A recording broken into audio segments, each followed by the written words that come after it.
Você já parou para se perguntar que muitas vezes a gente começa a vida com um monte de amigos e grupos, ao longo da vida esses amigos vão diminuindo e ao final da vida, muitas vezes, você tem pouquíssimos ou nenhum amigo. Já percebeu isso na vida de muita gente? Talvez você esteja percebendo isso na sua.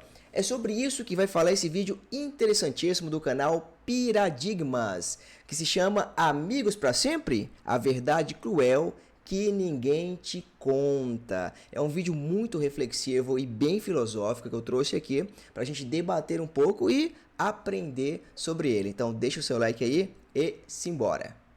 Você já percebeu que a vida é uma espécie de festa meio esquisita, onde no início parece que todo mundo foi convidado, mas no final sobra você ali sozinho arrumando as cadeiras? Às vezes eu me pego pensando nisso nesses meus 40 e poucos anos de vida. Por que será que parece que nascemos cercados, crescemos em bandos, mas envelhecemos com sorte em duplas, e no final terminamos em monólogos? Olha que frase interessante. A gente começa em grupos, vai envelhecendo em dupla e no final termina em monólogo, né? Sozinho. Isso já aconteceu na vida de muitos. Se você tiver avô ou avó, você já deve ter percebido que a maioria deles são solitários, só tem só os familiares, né? Será que a gente vai ser assim um dia também? Eu não sei. Eu sei que essa parte foi muito poética. Em bandos, mas envelhecemos com sorte em duplas, e no final terminamos em monólogos. É como se o ser humano fosse um animal de manada que insiste em morrer como um gato solitário no sofá. Desde pequenos, a gente aprende que precisa de gente. O bebê sozinho, ele não sobrevive. A criança, seu amiguinho no recreio, é vista como a esquisita. O adolescente, sem turma, vira caso clínico para a série da Netflix. E mesmo assim, olha só a ironia. Quanto mais a vida passa, mais a plateia vai se levantando e indo embora. Como se a nossa biografia fosse uma peça de teatro com cadeiras desocupando em tempo real. E se liga só nisso, no final, só sobra você e um ou dois espectadores fiéis que, de tão persistentes, nem você entende porque eles ainda estão lá. Mas o enigma não tá só na quantidade. Todo mundo tem aquele amigo ou amiga que tá com você, ninguém sabe exatamente por quê. Quando todos os amigos já desistiram, já cansaram de você, ou então seguiram as vidas deles, sempre tem um ou outro amigo que permanece contigo. Você tem esse amigo? Se você tiver, digita aí nos comentários. Tá na contradição. Porque ninguém sobrevive sozinho, mas também ninguém aguenta todo mundo. É o paradoxo do convívio humano. Precisamos de grupo, mas não conseguimos manter todos os grupos. A infância começa com a turma da rua, a adolescência com a gangue do colégio, a juventude com a panelinha da faculdade, e aí, pum, a vida adulta chega como aquele segurança mal educado da balada, expulsando convidados, acendendo as luzes e desligando o som. E aqui mora esse incômodo. Será que realmente escolhemos nossos grupos, ou somos descartados por eles como figurantes que perderam a função no roteiro? O escritor japonês Murakami... No início, não somos nós que escolhemos os nossos grupos, você sabe bem. Na época da escola, na época do ensino médio, a gente se enturmava com quem tinha afinidade, não é? Não é exatamente uma escolha sua, eram os grupos que aceitavam ou não você, né? Bom, pelo menos quando você é criança. Murakami diria que a vida é revisitar figurantes que perderam a função no roteiro. O escritor japonês Murakami diria que a vida é revisitar essas exclusões para entender as feridas. Bauman provavelmente suspiraria sobre a liquidez das relações que evaporam. E Aristóteles, com a sua calma grega, lembraria que a amizade por virtude é rara. E talvez seja por isso que não sobrevive à peneira do tempo. Mas não dá pra negar que dói. Dói perceber que aquela turma barulhenta de infância virou uma lembrança no álbum de formatura empoeirado. Dói notar que o grupo de WhatsApp dos melhores amigos pra sempre, ele tá sem notificação desde 2017. E que pra sempre na vida adulta significa até segunda-feira depois do happy hour. E paradoxalmente, dói porque a gente sente falta. Mas também porque, quando finalmente temos tempo pra rever gente, a gente não tem mais energia. O corpo quer cama e a alma quer Netflix. A solidão é menos uma escolha e mais um cansaço acumulado. No fundo, a grande ironia é essa. A vida nos ensina a formar grupos só para depois nos ensinar a perdê-los. É como se o destino fosse um professor de educação física sádico. Primeiro te obriga a montar um time, depois apita e fala, acabou, agora é cada um por si. E talvez seja esse o verdadeiro dilema humano. A amizade é necessária, mas ela não é garantida. Não é matemática, é biologia com pitadas de filosofia e um pouquinho de crueldade social. E nesse ciclo a gente vai colecionando despedidas como se viver fosse administrar uma planilha de quem já saiu do nosso time. Mas respira fundo aí. Antes de chorar no banheiro achando que vai terminar a vida jogando baralho com você mesmo, vale a pena lembrar. O início da história é mais festivo do que trágico. Engraçado, né? A vida é você ter que administrar as pessoas que saíram e as pessoas que entraram na sua vida. E geralmente mais pessoas saíram do que entraram, viu? Quanto mais velho você fica, mais solitário também você fica. Porque sim, começamos cercados de gente. E na infância, ser parte de um grupo não é só natural. É a própria magia da existência. Se a vida adulta parece com um buffet fechado, a infância é aquele parque de diversões onde ninguém pede a RG na entrada. É a pracinha da amizade. Tudo é colorido, exagerado, barulhento e, principalmente, gratuito. Você não escolhe muito, simplesmente entra numa roda e pronto, já tem um amigo novo. A amizade nessa fase é tão abundante quanto o piolho em sala de aula. Aparece fácil, multiplica rápido e quando vai embora sempre deixa lembrança. Quando a gente é criança, a gente faz amizade muito facilmente com outras crianças, né? A gente não vai pela afinidade, então vamos brincar disso aqui, você gosta disso, você gosta daquilo? E a gente fica assim, né? É mais pela inocência ou imaturidade. Depois que a gente vai crescendo, começam a aparecer os interesses. É estranho, né? Não é uma amizade muito profunda, porém, existem amigos daquela época que a gente leva até hoje, mas estão cada vez mais raros, né? Eu, por exemplo, não tenho nenhum daquela época. Você tem? Na infância, a amizade é um sistema econômico paralelo onde o capital não é dinheiro, mas é figurinhas, tampinhas e pedaço do lanche. Quem foi que nunca viveu um drama ético de trocar um bicho por um passatempo? Você acredita em amor à primeira vista? Nossa Eu senhora, não acreditava, não acredito, até ler não. as primeiras páginas desse livro. Eu tenho que assinar o YouTube Premium, galera, desculpem. Você aprende a negociar no recreio, o que na vida adulta nenhum MBA ensina. Como conquistar a confiança oferecendo o último pedaço do biscoito recheado. E aqui surge a primeira lição existencial. A amizade, antes de ser filosofia ou psicologia, é um ato de compartilhar biscoitos. E olha só a ironia, é nessa fase que a amizade é mais espontânea, é pura, mas também é quando temos menos consciência dela. Você não senta com 7 anos de idade e pensa, essa amizade é de utilidade ou de prazer? Não, você para e pensa, esse moleque corre mais rápido do que eu na queimada, eu vou ficar do lado dele. Aristóteles ficaria orgulhoso disso, mas também um pouquinho frustrado, porque afinal de contas a criança pratica amizade por prazer sem nem saber que está cumprindo um manual de ética grego. Na infância não existe grupos, existem bandos. O bando da rua, o bando da escola, o bando da bicicleta. Se você tiver de castigo, até a barata que aparece no quarto vira companhia. E isso é importante. A amizade na infância não é só passatempo, é a identidade e construção. Você só descobre quem é no reflexo da bagunça coletiva. Ser criança sozinha é quase uma ofensa existencial. E aqui entra a parte poética. A infância é quando a vida ainda é generosa com a gente. É quando ser amigo significa emprestar o brinquedo sem entender que mais tarde, emprestar dinheiro pode acabar com qualquer relação. É quando segurar a mão de alguém no escorregador é mais importante do que segurar a barra de alguém na vida adulta. É quando a fidelidade é testada no simples ato de não contar pra professora que o seu melhor amigo colou na prova de matemática. Mas claro, tudo tem um preço. Realmente é o que ele falou aí, né? Não tem muitos interesses envolvidos quando você é amigo de criança pequenininho, né? Você apenas troca figurinha, troca biscoito, troca videogame, essas coisas, né? E os gostos em comum fazem você ficar mais amigo ainda, né? Agora é estranho, cara. De certa forma, não é uma amizade profunda, é uma amizade por prazer. E isso vai se modificando conforme a gente vai envelhecendo. Ele vai falar sobre isso no vídeo, mas vocês estão entendendo o teor, o tom que esse vídeo está levando, né? O tom que esse vídeo está levando. Tá bem psicológico e bem filosófico. E o preço da infância é que ela também é cruelmente temporária. Aquela turma que parecia inseparável se desmancha quando a vida começa a introduzir horários, responsabilidades e boleto no colo dos pais. O grupo de esconde-esconde da rua vira lembrança e de repente você percebe que nunca mais viu aquele colega que sabia fazer o melhor aviãozinho de papel. E isso, meu querido paradigmático, é a primeira vez que a vida nos dá um spoiler. Nada é eterno. Nem os brinquedos, nem os amigos, nem as fases.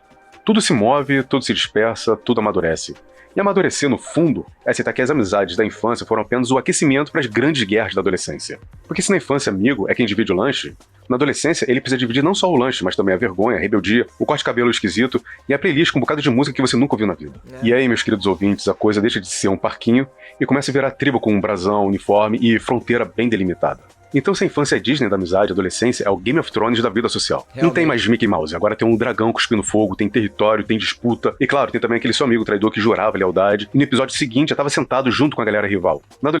De fato, é na adolescência ou pré-adolescência que a gente consegue perceber as falsidades, os interesses, as picuinhas, as panelinhas, porque na infância a gente não percebe muito isso. Até tem, mas a gente não tem maturidade para notar, e os que fazem não têm maturidade para estruturar essas panelinhas e fofocas e tudo mais. Mas na adolescência não, é disputa, é isolamento, é todo mundo fechado na mesma bolha, e hoje com redes sociais tá mais ainda, né? Tá mais ainda. A adolescência é praticamente um jovem adulto. É um jovem adulto, alguém que é adulto há pouco tempo. Porque essa ideia de adolescente, ela não existia antigamente não, galera. Isso é uma invenção moderna, tá? É uma invenção de uns 30, 40 anos atrás, essa palavra adolescente. Isso aí não existia não, existia criança e adulto. Criança, jovem adulto, adulto velho. É isso que existia, entendeu? Então, esses jovens adultos ou adolescentes, eles estão começando a se descobrir. E aí começam as inseguranças, começam as brigas, começam as intrigas, alguns traumas também. Eu mesmo nessa época aí do ensino médio, eu fiquei muito recluso, muito tímido, né? Como ele disse aqui no vídeo, não existe criança solitária, porque criança, onde ela vai, ela faz amizade, mas a adolescente tem, infelizmente.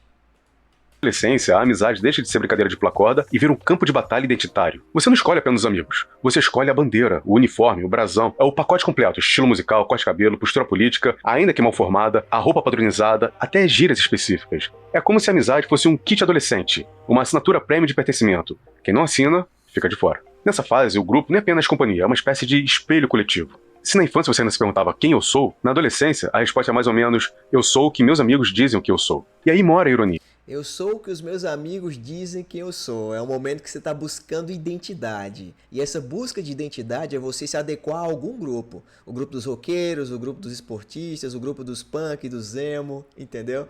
Não necessariamente aquilo é você, mas você quer fazer parte daquilo. Então não é o que você é o que os seus amigos dizem que você é. Veja que é uma busca por identidade gigante quando você está nessa fase da adolescência. É interessante, né? Todos nós já meio que passamos por isso daí.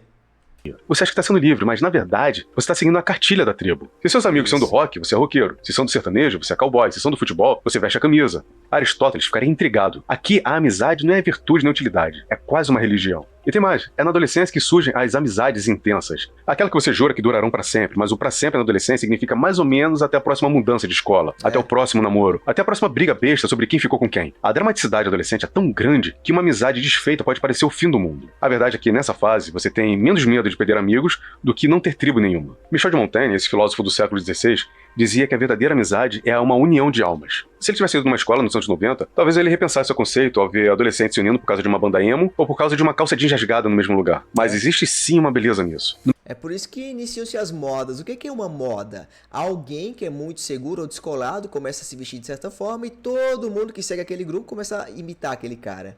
Usa um óculos, usa uma roupa diferente. Todo mundo vai usar para se identificar com aquele cara, para seguir uma tendência. Mas é sempre um que é meio destacado, que cria esse tipo de coisa. A galera simplesmente segue, como se fosse um rebanho mesmo, né? Até porque hoje em dia a neurociência, nós sabemos que a neurociência diz que a adolescente não está ainda com o cérebro 100% formado. O nosso neocórtex, que é responsável pelo raciocínio crítico, pelas análises, pela razão, ainda não está 100% formada. Então é por isso que a gente segue tanta tendência, tanto moda, a gente faz besteira porque os outros estão fazendo, a gente segue mais o rebanho do que se individualiza. A individualização ela vai ocorrer lá para os 25, 30 e poucos anos. No meio de tanta superficialidade, alguns laços sobrevivem. Alguns amigos atravessam décadas e continuam ao nosso lado, mesmo depois da adolescência ter virado só lembrança. Esses sim são os candidatos a tal amizade por virtude. E claro, não dá pra falar da adolescência sem mencionar a necessidade de confrontar o mundo adulto. A amizade nessa fase não é só união, é resistência contra pais, professores, regras, horários e o inevitável boletim de notas vermelhas. É o grupo que te dá coragem para burlar regras, experimentar rebeldia e descobrir muitas vezes da pior maneira possível que liberdade tem um preço. O grupo adolescente é, antes de tudo, um escudo contra a solidão de crescer. Mas assim como na infância, essa fase ela também tem um prazo de validade. A vida adulta ela vai chegando assim sorrateira, primeiro em forma de vestibular, depois em forma de emprego e finalmente em forma de boleto. E cada boleto pago é um amigo menos no seu rolê. A tribo vai se dissolvendo, os brasões perdem um brilho e você percebe que de repente aquele grupo barulhento que parecia eterno virou só um grupo de WhatsApp silenciado há meses. E assim a gente entra na fase mais amarga do ciclo da vida, a vida adulta, onde o grupo não só diminui como vira quase um mito. Se na adolescência a gente morria de medo de ficar sozinho, na vida adulta a gente morre tentando encontrar tempo pra ver alguém. Então se a adolescência foi essa parada de encontrar tempo é uma coisa muito real, velho. Hoje em dia eu sou adulto, eu tenho que pagar uma porrada de boleto e eu tento procurar tempo pra assistir coisas que eu gosto, pra jogar um PCzinho aqui. Hoje eu tenho um computador gamer, eu sempre quis ter um computador gamer quando eu era criança e adolescente. Hoje eu tenho jogos, mas eu não consigo encontrar tempo pra jogar, né? Pra usufruir isso. Por quê? Porque tem que trabalhar, conseguir dinheiro pra pagar boleto. É engraçado, isso virou até meme, né? Em alguns lugares, mas felizmente faz parte da vida. É quase como se fosse um ritual pra você virar adulto, né? Você deve passar por isso também, eu acho. uma guerra de tribos, A vida adulta é aquele buffet que fecha às 3 horas e você chegou às 2h59. A comida já tá fria, o garçom já tá recolhendo as bandejas e quando você finalmente consegue colocar alguma coisa no seu prato, percebe que não tem mesa vaga para sentar com os poucos amigos que restaram. A vida adulta é basicamente o esvaziamento do auditório da nossa biografia. Isso. Na juventude, você tinha tempo para ver gente. Café depois da aula, churrasco no sábado, grupo de estudo que virava resenha, festa de aniversário com 50 pessoas em um apartamento de 2 cômodos, mas de repente a vida adulta bate na sua porta com o seu kit intransferível. Trabalho, boletos, prazos, filhos, trânsito e fadiga crônica. É como se a vida dissesse: parabéns, agora você tem responsabilidade. E de brinde, vamos levar seus amigos. E é aí que o círculo social começa a encolher. E não é porque você não goste mais das pessoas, mas porque a vida adulta é uma espécie de peneira existencial. Quem sobrevive à agenda, sobrevive à amizade. Isso. O resto se perde na caixa de entrada do vamos marcar. Essa é a frase maldita da vida adulta. Vamos marcar. É o epitáfio de 90% das amizades. Uma sentença que significa: eu gosto de você, mas não o suficiente para abrir mão da minha cama e da minha série no streaming. Zygmunt. Isso, todo mundo fala, vamos marcar, e nunca marcam nada, né? Quem nunca falou essa frase? Eu falo pra caramba essa daí. Não, bora marcar tal coisa. E nunca marca. Isso é uma frase muito adulta, viu? Adultos falam muito isso. Sentença que significa: eu gosto de você, mas não o suficiente para abrir mão da minha cama e da minha série no streaming. Zygmunt Bauman já falava da modernidade líquida, onde as relações escorrem entre os dedos, frágeis, descartáveis. Robert Putnam, por sua vez, já alertava para o colapso do capital social, a perda de conexões profundas que sustentavam a coesão comunitária. A gente troca o bar da esquina pelo home office, troca a roda de amigos pelo feed do Instagram, troca conversas profundas por reações em emoji. E o resultado disso, sabe qual é? Uma solidão de luxo, com internet rápida e micro-ondas funcionando.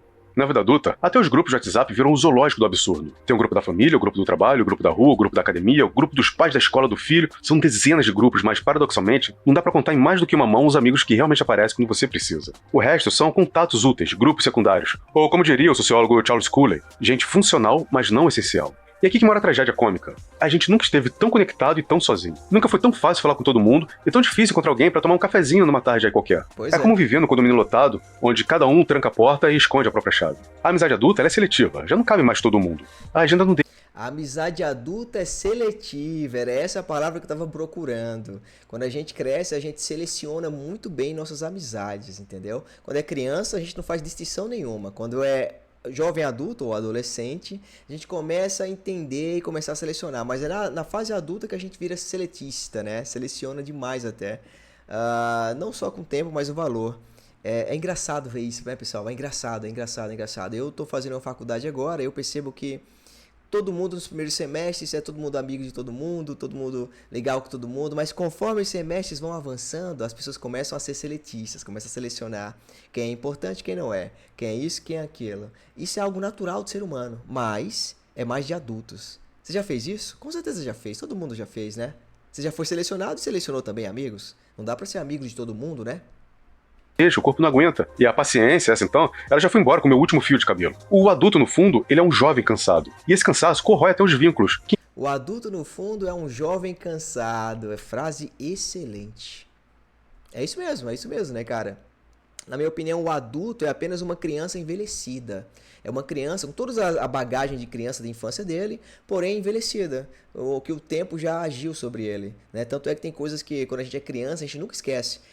Tem trejeitos e manias e aprendizados que a gente aprendeu na criança que a gente leva para a fase adulta do mesmo jeito. Engraçado isso. Quem fica porque realmente importa. Porque resistiu à distância, ao tempo e corrói até os vínculos. Quem fica porque realmente importa. Porque resistiu à distância, ao tempo e principalmente ao tédio. Mas a peneira não para por aí. A vida, com a sua criatividade finita, ela ainda guarda uma última fase, a velhice. E aí, meu querido, o círculo social já não é só pequeno, ele é quase um relicário. Porque se na vida adulta o grupo se reduz, na velhice o grupo se transforma numa coleção rara. Poucas peças, mas de valor incalculável. Meus amigos e amigas, é complicado. Na velhice é que os amigos vão embora mesmo. Chegar na velhice é igual entrar num museu particular onde você descobre que, de toda aquela multidão que um dia passou pela sua vida, sobraram apenas algumas peças raras em exposição. Os amigos agora não são mais figurinhas repetidas de um álbum infantil nem integrantes de uma tribo de adolescente.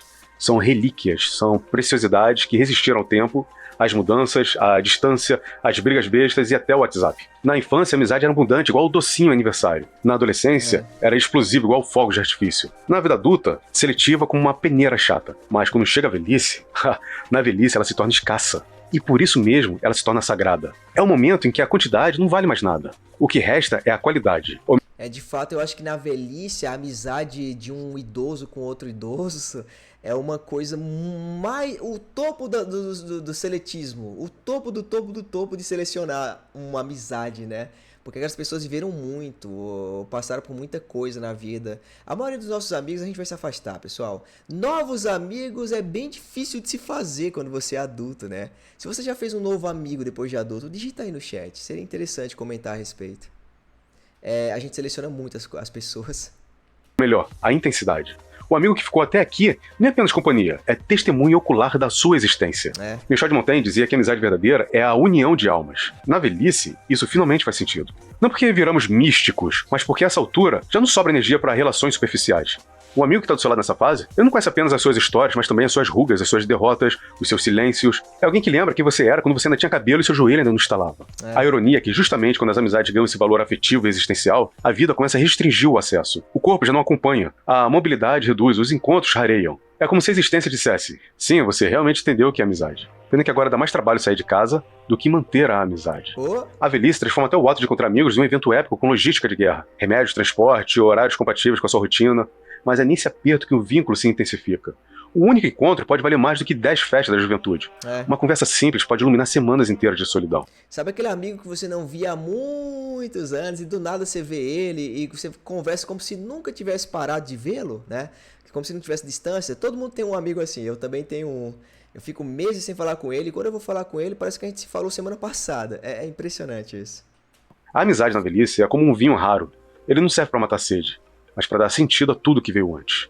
E aqui é também um detalhe cruel. Na velhice começamos a perder não só as amizades por desinteresse ou por distância, mas também por algo muito mais definitivo: o fim da vida. Os amigos começam a desaparecer do mapa da vida. Não porque mudaram de cidade, mas porque mudaram de dimensão. E cada ausência é como arrancar uma página do livro que você estava escrevendo junto. Quem sobra carrega o peso e a beleza de ser o guardião da memória. E nesse ponto a gente volta para o paradoxo inicial. Passamos a vida inteira precisando de grupos, mas terminamos em círculos cada vez menores. Talvez porque no fim a amizade não seja sobre quantidade, mas sobre resistência. Talvez a amizade não seja sobre quantidade, mas sobre resistência. Ou seja, quem resistiu ao tempo, quem continuou com você, permaneceu com você, mesmo com a passagem do tempo. De fato, né? A maioria de nós não tem muitos amigos. Eu mesmo, eu tenho pouquíssimos. Dá pra contar em uma mão dos dedos. Dá pra contar os dedos de uma mão.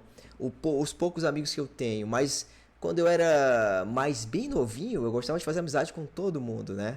De fato, a amizade, pessoal, não é sobre quantidade, é sobre o quanto eles resistiram ao tempo. Quem ficou até aqui não ficou por acaso. Ficou porque era essencial, porque foi raiz e não foi folha levada pelo vento. E ainda assim, mesmo nesse relicário afetivo, a solidão espreita. É inevitável. O escritor japonês Haruki Murakami já dizia com a sua delicadeza melancólica que revisitar o passado é também revisitar exclusões, feridas, vazios.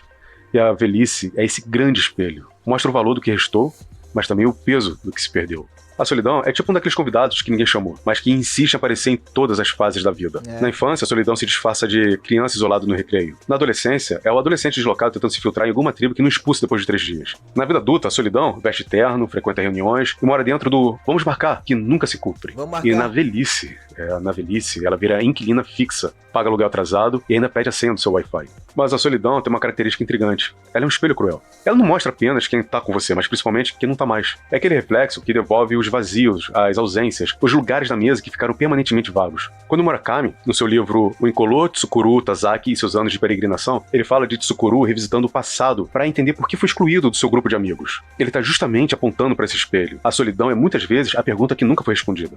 Vivemos numa era onde nunca estivemos tão conectados e paradoxalmente tão sozinhos. Temos 1000 amigos no Facebook, 200 seguidores no Instagram, 40 grupos de WhatsApp, mesmo assim, não temos 3 pessoas para ligar às 3 da manhã quando o mundo desaba. É isso aí, meu amigo, são as conexões. Hoje em dia são online, né? A famosa realidade líquida, né? As relações líquidas que o Bauman fala. A modernidade criou a ilusão da multidão, mas entregou apenas a experiência do deserto. É como criou a ilusão da multidão e entregou a experiência do deserto, é isso mesmo. Hoje em dia você abre o Instagram, abre um Tinder da vida, parece um cardápio de pessoas, né? Um cardápio, você sente que tá num cardápio de gente, principalmente nos stories. Tá cercado de hologramas, parecem gente, mas não abraçam. E não se trata apenas de drama existencial. A solidão é reconhecida pela psicologia como uma das maiores dores do ciclo vital. Ela não é só falta de companhia, é falta de pertencimento. É sentir que não há ninguém que saiba quem você realmente é.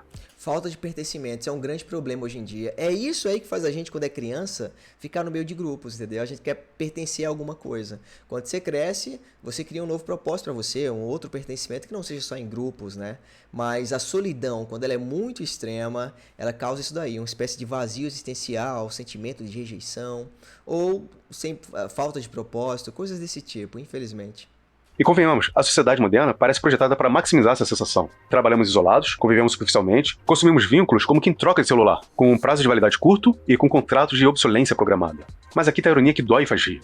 Muitas vezes buscamos o outro não porque gostamos dele, mas porque também temos medo de nós mesmos. A amizade nesse sentido também é um escudo contra o confronto com o vazio. Quando um grupo se desfaz, quando os vínculos rareiam, o que sobra é você diante do espelho da solidão, tentando responder a pergunta mais incômoda: quem sou eu sem os outros? Quem sou eu sem os outros? E eu deixo essa pergunta para você também. Quem é você sem os outros? Quando ninguém está olhando, quando ninguém está contigo te influenciando, ou ninguém está contigo te fazendo companhia. Quem é você? Tá? Esse vídeo aqui é maravilhoso, mas como o vídeo está ficando muito longo, eu vou deixar esse vídeo aqui na descrição do vídeo, caso você queira terminar de assisti-lo. E deixa essa provocação aí para você. Quem é você quando não está com os outros? Porque tem muito dos outros em você, na gente. Então, se você gostou desse vídeo, deixa o seu like aí, se inscreve no canal, tá? E deixa o seu comentário também. Vou deixar o link original aqui do canal Piradigmas aqui embaixo. Vou deixar um like e me inscrever, porque esse canal é ótimo.